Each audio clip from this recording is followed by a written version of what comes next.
A very good morning, student. So, again we continue our chapter number 9, that is heredity and evolution. In previous class, I teach you about dihybrid cross. In today's class, we study about sex determination. Okay, so let's start today's topic. So, sex determination. सबसे पहले sex determination पढ़ने के लिए हमें ये पता होना चाहिए कि सेक्स डिटर्मिनेशन मतलब क्या होता है. तो सभी को पता है, डिटरमाइन करना मतलब किसी चीज़ का पता लगाना है या जो प्रोसीजर हो रहा है, ठीक है ना. तो सेक्स डिटर्मिनेशन मतलब क्या होगा, जब सेक्स का डिटरमाइन कर रहे हैं, सेक्स को डिटरमाइन कर रहे हैं, ठीक है ना. और सेक्स को डिटरमाइन किस में किया जाएगा, ऑफस्प्रिंग में, ठीक है ना. क्योंकि जो न्यू जनरेशन आ रही है उसको हम क्या कहते हैं, ऑफस्प्रिंग कहते हैं, ठीक है. तो सेक्स डिटर्मिनेशन एक ऐसा प्रोसेस है जिसमें जो ऑफस्प्रिंग है या जो बेबी है उसके सेक्स के बारे में बात की जाती है, उसके सेक्स को डिटरमाइन करने के बारे में बात की जाती है, उसको कहते हैं सेक्स डिटर्मिनेशन. ओके. तो जब मैं आपको chapter how to organism reproduce पढ़ा रही थी तो मैंने आपको बताया था कि सेक्स डिटरमाइन करने में मेन रिस्पॉन्सिबल कौन होता है, मदर या father. You know very well कौन होता है, फादर होता है. क्यों? क्योंकि फादर में दो अलग टाइप के सेक्स क्रोमोसोम पाए जाते हैं, that is X and Y. Okay, तो उसके बारे में हम अभी देखेंगे. तो देखो यहाँ क्या लिखा है, sex determination phenomena of decision और determination of sex of an offspring is called sex determination. ठीक है, ऐसा फिनोमिना जिसमें हम ऑफस्प्रिंग के सेक्स के बारे में डिसाइड करते हैं या डिसीजन लेते हैं, ठीक है, उसको हम क्या कहते हैं, सेक्स डिटर्मिनेशन. तो देखो ये हम लोग लेकिन नहीं डिसाइड कर सकते हैं कि अरे जो ऑफस्प्रिंग आने वाला है उसका सेक्स क्या होगा, ठीक है ना. ये उनके पेरेंट्स के थ्रू ही जो इनहेरिट होगा वही बच्चे में आएगा, ठीक है ना. तो देखो एक तरह से हम ये कह सकते हैं कि जो बेबी का जो भी सेक्स है उसमें ना मदर रिस्पॉन्सिबल है ना फादर, क्योंकि दोनों अपने मन से तो कुछ भी नहीं दे रहे हैं किसी को, ठीक है ना. अब वो बॉडी पे डिपेंड करता है कि कौन सा क्रोमोसोम जो है वो जा रहा है, ठीक है. दैट्स वाई नाउ ये जो सेक्स डिटरमाइन होता है इसमें दो फैक्टर्स रिस्पॉन्सिबल होते हैं. तो एक फैक्टर तो आपको पता है जेनेटिक है और दूसरा फैक्टर क्या होता है, एनवायरमेंटल फैक्टर, ठीक है. तो एनवायरमेंटल फैक्टर, इन्वायरमेंटल बोल रहा है मतलब कि इन्वायरमेंट से रिलेटेड कुछ होगा, ठीक है ना. तो देखो जो कुछ छोटे ऑर्गेनिजम्स होते हैं ना, मतलब लोअर क्लास ऑफ कॉर्डेट्स कह लो, ठीक है ना. तो उनमें क्या होता है, जैसे कि फिशेस वगैरह, ठीक है. तो इनमें क्या होता है, टेम्परेचर के अकॉर्डिंग जो आने वाला बेबी है, जो ऑफस्प्रिंग है, उसका सेक्स डिसाइड होता है, ठीक है ना, उसका जेंडर जो है वो डिसाइड होता है. तो क्या लिखा है, if some animals the temperature at which the fertilised eggs are kept decides the gender, ठीक है. तो क्या बता रहे हैं कि मतलब जो बेबी है, कुछ एनिमल्स में क्या होता है, टेम्परेचर के अकॉर्डिंग, मतलब किस टेम्परेचर में फर्टिलाइज्ड एग को रखा जा रहा है उस बेसिस पे जेंडर डिसाइड होता है. तो एग्जांपल में क्या बताया, टर्टल में, ठीक है, टॉर्टोइज जो होता है उसमें क्या होता है, एनवायरनमेंट के थ्रू सेक्स डिसाइड हो सकता है. उसके अलावा फिशेस में भी ऐसा होता है. ओके. नाउ दूसरा क्या होता है आपका, जेनेटिक. तो जेनेटिक तो आपको पता है, हम लोगों में सेक्स का डिटर्मिनेशन किसके थ्रू होता है, जीन्स के थ्रू ही तो होता है. पेरेंट्स से जो जीन्स हमको मिल रहे हैं उन्हीं के थ्रू हम लोगों का सेक्स डिसाइड होता है, ठीक है. तो क्या बता रहा है, in some animals like humans gender और individual is determined by a pair of chromosome called sex chromosome, ठीक है. तो हम लोगों में या जो और हायर क्लास ऑफ एनिमल्स हैं उनमें क्या होता है, ये जो बेबी का सेक्स है वो कैसे डिसाइड किया जाता है, एक पेयर होता है क्रोमोसोम का जिसको हम क्या कहते हैं, सेक्स क्रोमोसोम कहते हैं. तो इन सेक्स क्रोमोसोम के कारण बेबी का जेंडर को डिसाइड किया जाता है, ठीक है. तो अगर एक्स एक्स क्रोमोसोम होगा तो वो क्या होगा, फीमेल. अगर एक्स वाई क्रोमोसोम होगा तो जो ऑफस्प्रिंग आ रहा है वो क्या होगा, आपका मेल, ठीक है. तो ये सब चीज़ें बेसिक हैं जो आपको पता है, बट फिर भी एक तरह से आप समझिए कि आपका रिवीजन हो रहा है. ओके. फिर क्या है, सेक्स क्रोमोसोम्स के बारे में है.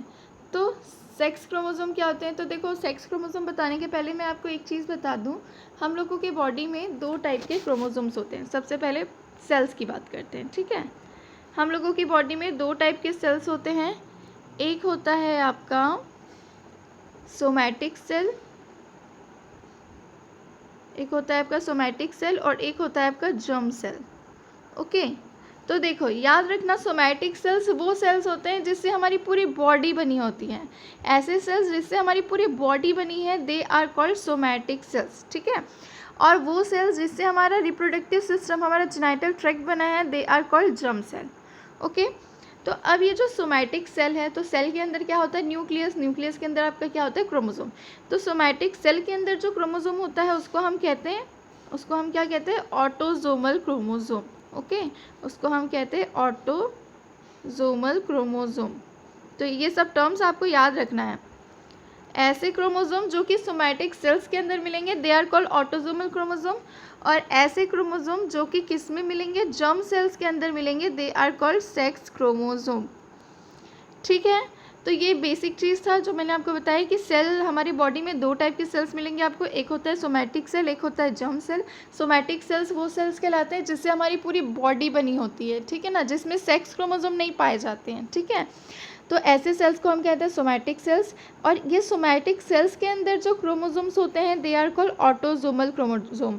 ये वर्ड्स आपको याद रखना है, autosomal, sex chromosome, germ cells, ठीक है।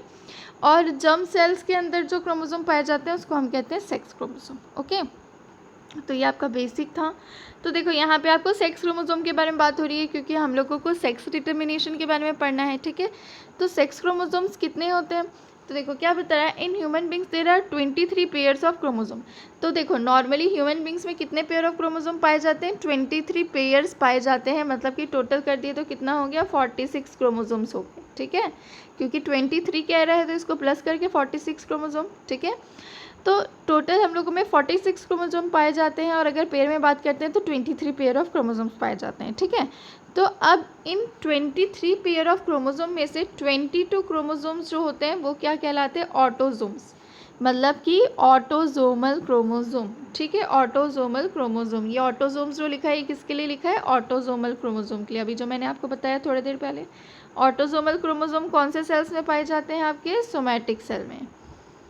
तो ये सब चीज़ें आपको याद रखनी है, ठीक है।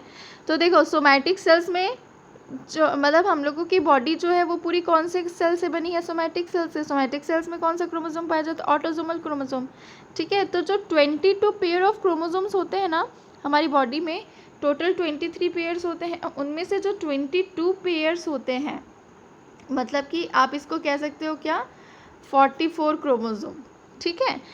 ये जो होते हैं ये कौन से क्रोमोसोम कहलाते हैं, ये कहलाते हैं आपके ऑटोजोमल क्रोमोसोम्स, ओके। और अब 23 में से 22 तो हो गया, अब कितना बच गया, 1 पेयर बच गया, ठीक है। तो 1 पेयर में टोटल कितने क्रोमोसोम हो गए, 2 क्रोमोसोम। तो ये जो 2 क्रोमोसोम बचे, इससे क्या होता है, ये हमारा कहलाता है सेक्स क्रोमोसोम, ठीक है। तो देखो यहाँ पे लिखा है, in human beings there are 23 pairs of chromosomes, out of this 22 chromosome are called 23 pairs are called autosomes, and the last pair of chromosomes that help in deciding gender of trait individual are called sex chromosome, ठीक है। तो जो एक pair बचा chromosome का जो कि क्या था आपका, XX था और XY था, फीमेल में होता है XX और मेल में होता है XY। तो ये जो क्रोमोसोम बचा वो क्या करता है, बेबी का सेक्स को डिटरमाइन करता है, जो ऑफस्प्रिंग है उसके सेक्स को डिटरमाइन करता है, ओके। तो अब देखो यहाँ पे क्रॉसिंग किया गया है कि सेक्स डिटर्मिनेशन कैसे होता है। तो सिंपल सा क्रॉसिंग तो आपने पढ़ लिया है, ठीक है ना। तो देखो फादर का क्रोमोसोम क्या हो गया, मतलब फादर से जो गैमेट आया दैट इज स्पर्म, वो क्या कैरी करके आएगा, XY कैरी करके आएगा। और मदर से क्या, मतलब X और Y में से ही, क्योंकि फादर का क्या होता है, XY होता है, मतलब मेल का क्या होता है क्रोमोसोम, XY होता है, और मदर क्या होता है, XX होता है, ठीक है ना। तो अब ये फादर के XY और मदर के XX, ठीक है। तो चलो गैमेट निकल गया, तो फादर से 2 गैमेट निकला, क्या निकला, एक X निकला और एक Y निकला, क्योंकि फादर के अंदर 2 अलग अलग टाइप के क्रोमोसोम्स हैं। और मदर का क्या निकला, X ही निकलेगा मदर का, ठीक है ना। तो इसलिए यहाँ 2 ठोका X लिख दिया, क्योंकि मदर के पास तो X ही क्रोमोसोम है, तो वो तो X ही क्रोमोसोम दे सकती है। 2 अलग टाइप का किस में है, फादर में है, तो फादर या तो X दे सकता है या Y। लेकिन देखो इसमें फादर को भी नहीं पता रहता है कि कौन सा क्रोमोसोम जा रहा है, ठीक है ना।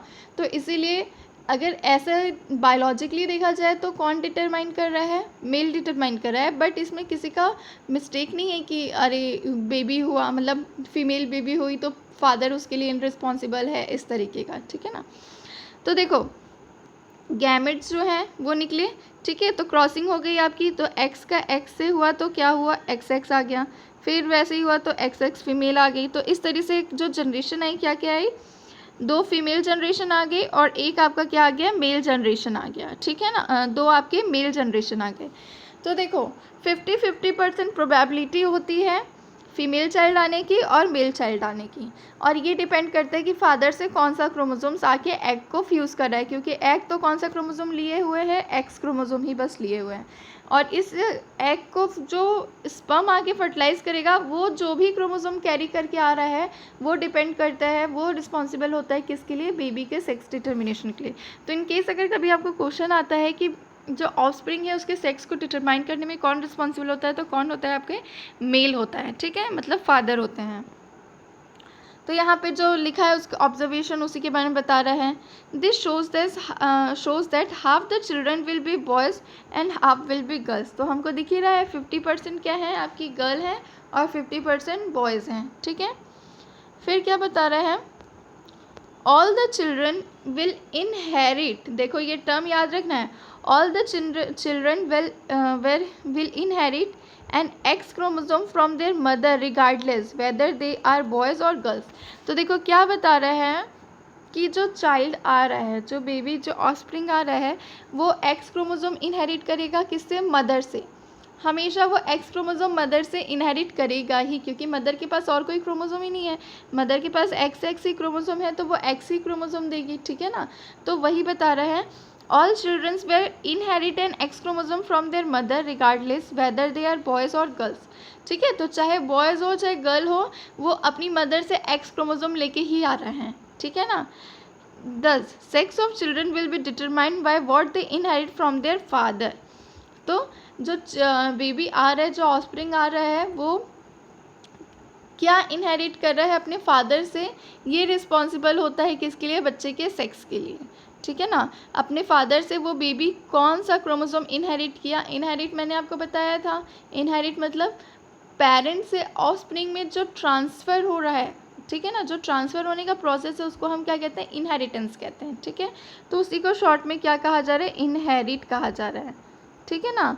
तो बेबी क्या कर रहा है, अपने पेरेंट से इनहेरिट कर रहा है, ठीक है ना, अपने पेरेंट से ले रहा है क्रोमोसोम्स को, ठीक है। और ये जो क्रोमोसोम्स हैं उसमें मदर का एक्स एक्स है और फादर का एक्स वाई है, दैट्स वाई फादर रिस्पॉन्सिबल होते हैं किसके लिए, कि बेबी का सेक्स क्या होगा, ठीक है। तो ये था आपका आज का सेक्स डिटर्मिनेशन का पूरा एक टॉपिक।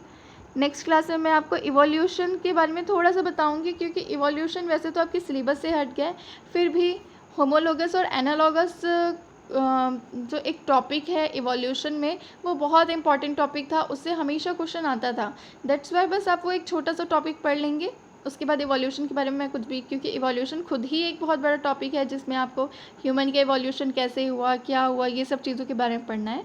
बट इस बार ये जो पैंडमिक सीज़न आ गया कोरोना की वजह से, ठीक है ना, तो सिलेबस में चेंजेस हुए हैं, दैट्स वाई आपको इवोल्यूशन नहीं पढ़ना है, ठीक है ना। लेकिन फिर भी एक छोटा सा बेसिक नॉलेज आपको पता होना चाहिए, दैट्स वाई मैं नेक्स्ट क्लास में आपको उसके बारे में, मतलब एक होमोलॉगस एनालॉगस ऑर्गन है, ठीक है, उसके बारे में मैं आपको बताऊँगी। So today's class is over. Thank you. Have a nice day and keep studying.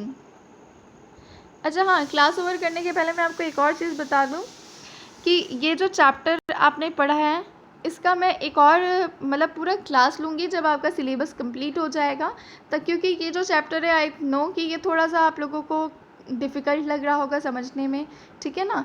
That's why ये चैप्टर जो है ये मैं एक बार आपको पूरा होल चैप्टर फिर से समझाऊँगी ब्लैक बोर्ड में। तो अभी आप बिल्कुल टेंशन मत लीजिएगा कि हमको कोई टॉपिक समझ में नहीं आया है या ऐसा, आई थिंक समझ तो आ ही गया होगा, बट नया चीज़ है तो उसको याद करने में थोड़ी प्रॉब्लम हो रही होगी। दैट्स वाई जब मैं आपको ब्लैक बोर्ड में इस टॉपिक को बहुत ही अच्छे से समझा दूंगी तो आपको समझ में आ जाएगा। जैसे कि हमने पिछले क्लास में क्या देखा था, पिछले क्लास में हमने डाई हाइब्रिड क्रॉस देखा, तो डाई हाइब्रिड क्रॉस का आपको आई थिंक ये जो टैबलेट फॉर्म में किया है इसको समझने में थोड़ी सी प्रॉब्लम हुई होगी, दैट्स वाई, ओके। नहीं तो बाय द वे ये बहुत ही सिंपल टॉपिक था। और अभी तक हमने इस चैप्टर में और क्या देखा, मोनो हाइब्रिड क्रॉस के बारे में देखा है, ठीक है ना। मोनोहाइब्रिड क्रॉस किसको कहा जाता है? जब सिंगल क्रॉसिंग करवाई जाती है सिंगल ट्रेट को लेके। इस चैप्टर में आपने जो भी डिफ़िकल्ट टर्म्स पढ़े हैं वो सब चीज़ें आपको याद होनी चाहिए, जैसे कि ट्रेट। तो ट्रेट हम किसको कहते हैं? ये जो वर्ड है ट्रेट, ये किसको कहा जाता है? कैरेक्टर्स को कहा जाता है, ठीक है ना। कैरेक्टर्स को ही क्या कहा जाता है? ट्रेट। तो इस चैप्टर में जब भी आप कैरेक्टर के बारे में लिखेंगे तो आप कौन सा वर्ड बताएंगे? ट्रेट। ओके। इसी तरह से हमने नया वर्ड क्या देखा था? हेरिडिटी देखा था। हेरिडिटी क्या होता है? पेरेंट्स या ऑफस्प्रिंग में जो जेनेटिक मटेरियल का ट्रांसफ़र हो रहा है, जो ट्रेट्स का ट्रांसफ़र हो रहा है, उसको हम क्या कहते हैं? हेरिडिटी कहते हैं, ठीक है ना। और ये जो ट्रांसफ़र होने की जो प्रोसेस है कि बेबी इनहेरिट कर रहा है, उसको हम क्या कहते हैं? इनहेरिटेंस कहते हैं। उसके बाद हमने मेंडल का देखा था कि मेंडल को फादर ऑफ जेनेटिक्स कहा जाता है। मेंडल ने पी प्लांट में अपनी सारी जो क्या बोलते हैं एक्सपेरिमेंट्स थे वो शो किए, ठीक है ना। तो मेंडल ने अपने सारे एक्सपेरिमेंट पी प्लांट में क्यों शो करे? क्योंकि पी प्लांट में उनको बहुत सारे कैरेक्टरिस्टिक्स, डिफरेंट कैरेक्टरिस्टिक्स दिखे, जैसे कि सीड का शेप, सीड का कलर, फ्लावर कलर। तो टोटल उनको कितने कैरेक्टरिस्टिक्स दिखे? 7 कैरेक्टरिस्टिक्स, जो कि बहुत ज़्यादा इंपॉर्टेंट थे। क्यों? क्योंकि अगर हम किसी चीज़ में एक्सपेरिमेंट कर रहे हैं तो उसमें जितने ज़्यादा फीचर्स होंगे हमको उस चीज़ को करने में उतनी ज़्यादा आसानी होगी, ठीक है ना। उसके अलावा और भी रीजंस थे कि जो पी प्लांट था वो कैसा प्लांट था? बायसेक्सुअल प्लांट था, तो इसमें पॉलिनेशन का भी कोई बहुत ज़्यादा टेंशन नहीं था। उसके बाद ये ग्रो भी अच्छे से कर जाता है। दैट्स वाई उन्होंने क्या किया? पी प्लांट को ही यूज़ किया, और पी प्लांट यूज़ करके उन्होंने बहुत सारे एक्सपेरिमेंट्स किए, जिसमें उन्होंने 2 टाइप की क्रॉसिंग करवाई, मोनोहाइब्रिड क्रॉस और डाई हाइब्रिड क्रॉस। तो देखो, मोनोहाइब्रिड क्रॉस और डाई हाइब्रिड क्रॉस जब उन्होंने करवाया तो इसी से कुछ लॉज आए हैं, like law of dominance, law of segregation, ठीक है ना। मैंने लॉ का नाम लेके आपको नहीं पढ़ाया है, तो वो लॉज के जो नाम है और उसका जो डेफिनेशन है वो भी मैं आपको नेक्स्ट क्लास में एक्सप्लेन करूँगी। ओके, सो फाइनली अब आज की क्लास ओवर करते हैं। Thank you, have a nice day and keep studying.